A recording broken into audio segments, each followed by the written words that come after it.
What's up, guys?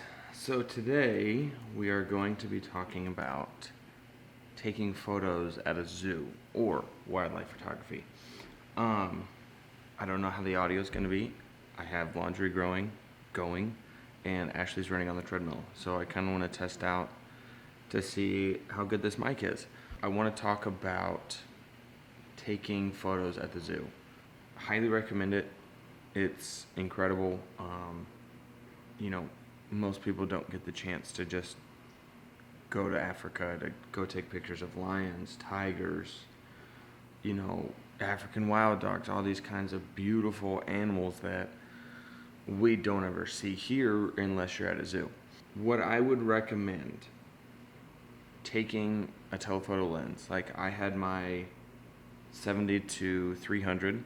My dad had his 70 to 200. He had a 2.8, I think, and mine is like a 4.5 to a 7 or an 8 or something like that. It's the cheap one.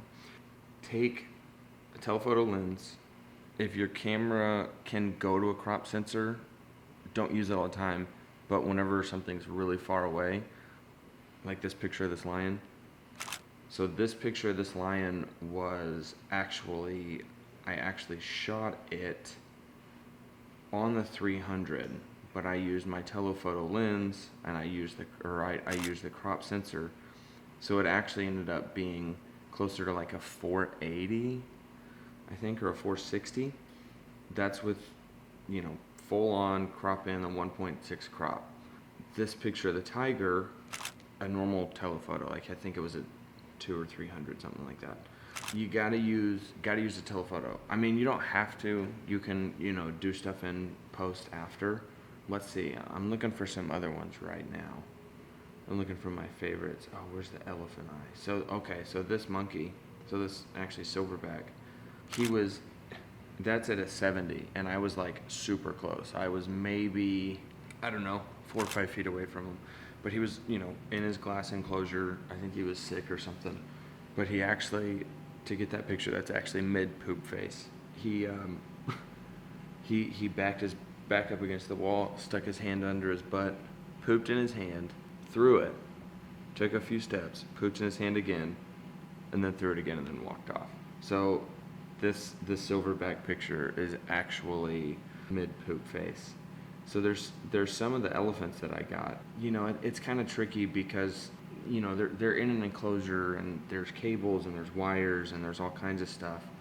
So you can't really do anything with that unless you want to spend a bunch of time in post cropping it out. What you can do is you can do a picture kind of like this.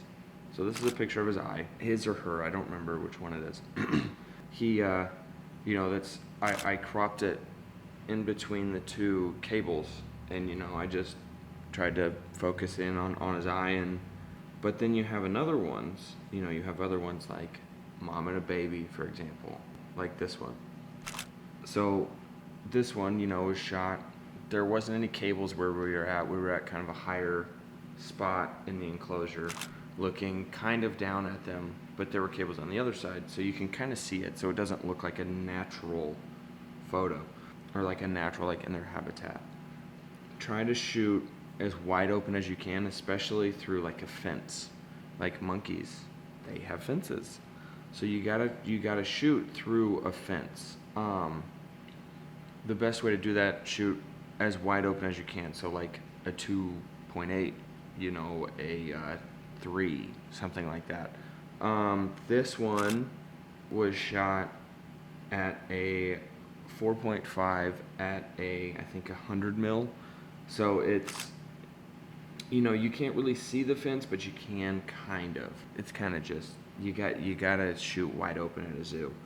I would recommend an ND filter, just because especially if it's going to be sunny. But if it's not really sunny, then you don't really have to worry about it. You can just, what I did is I just pumped up my exposure way up to get, to get it a little bit darker, turn my ISO down, or, you just kind of have to play with it a little bit.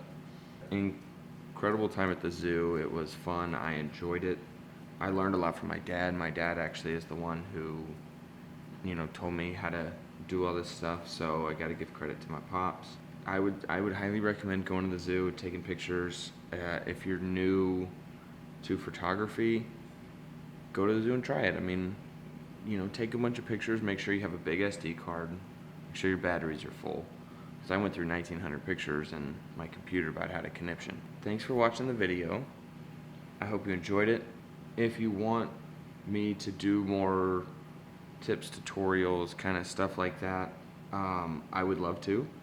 Leave a comment below, leave me a thumbs up, hit that subscribe button, and yeah, I'll catch you in the next video.